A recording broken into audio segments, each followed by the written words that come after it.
여러분, 은퇴 후 가장 두려운 게 무엇일까요? 바로 매달 생활비 걱정입니다. 국민연금이나 개인연금이 있어도 턱없이 부족하다는 분들이 많으십니다.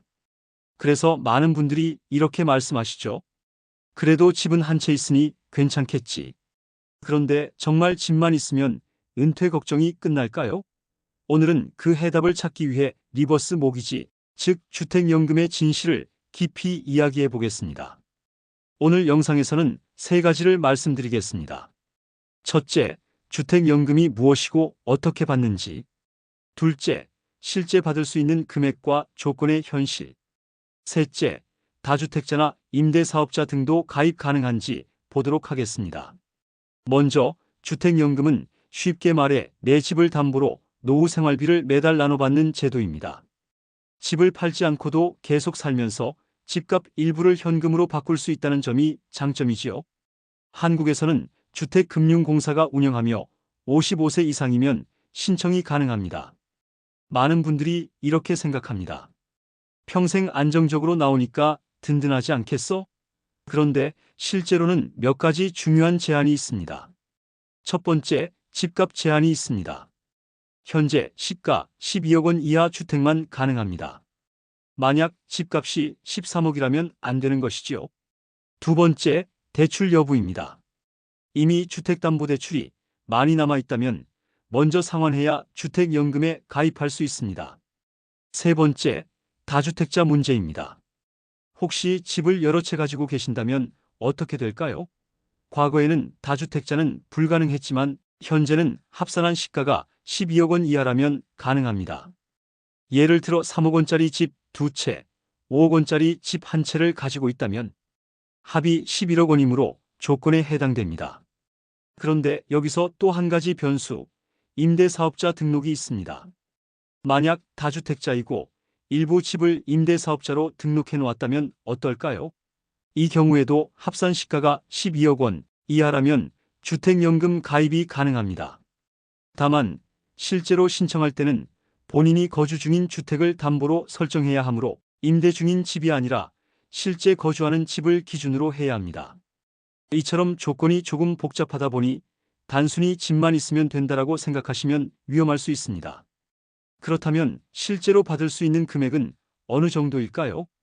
예를 들어 70세, 시가 5억 원, 아파트 한 채를 가지고 있다면 대략 월 100만 원 안팎을 받을 수 있습니다. 나이가 많을수록 집값이 클수록 금액은 늘어나지만 생활비 전부를 해결하기엔 부족할 수 있습니다.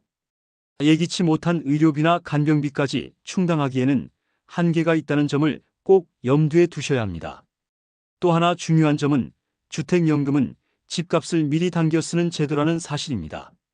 즉, 연금을 받은 만큼 집의 가치가 줄어들고 나중에 상속할 때 자녀가 집을 온전히 받기는 어렵습니다. 자녀가 집을 상속받으려면 연금으로 받은 금액을 갚아야 합니다. 그래서 반드시 가족과 충분히 대화하는 과정이 필요합니다. 자, 지금까지 말씀드린 내용을 정리해 보겠습니다. 첫째, 주택연금은 집을 팔지 않고도 생활비를 확보하는 좋은 제도입니다. 둘째, 하지만 집값 12억 이하, 대출 여부, 다주택 여부 등 조건이 까다롭습니다. 셋째, 상속 계획과 함께 반드시 가족과 상의해야 합니다. 이제 실행 플랜을 알려드리겠습니다. 7일 동안 차근차근 해보시면 좋습니다. 1일차, 본인 집 시세와 보유 주택수, 대출 여부를 확인합니다. 2일차, 주택금융공사 홈페이지에서 예상 연금액을 조회해 봅니다. 3일차, 현재 생활비와 의료비, 여가비를 정리하고 필요한 금액과 비교합니다. 4일차, 국민연금, 개인연금, 적금 등 다른 자산과 함께 균형을 계산합니다. 5일차, 가족과 솔직히 대화를 나누며 상속 계획을 함께 점검합니다. 6일차, 가까운 은행 또는 주택금융공사 지점에 상담 예약을 합니다. 7일차, 전문가 상담 후 내 상황에 맞는 최종 결정을 정리합니다.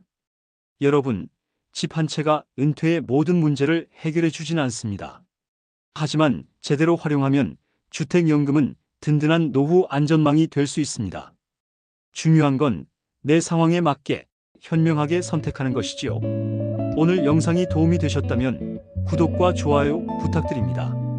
그리고 혹시 주택연금 직접 경험해 보신 분들이 계시다면 댓글로 경험담을 나눠주시면 다른 분들에게 큰 도움이 될 것입니다. 마지막으로 안내드립니다. 이 영상은 일반적인 정보 제공을 위한 것이며 개인의 상황에 따라 결과는 달라질 수 있습니다. 법률, 세무 등의 자문이 아니므로 꼭 전문가 상담을 권장드립니다.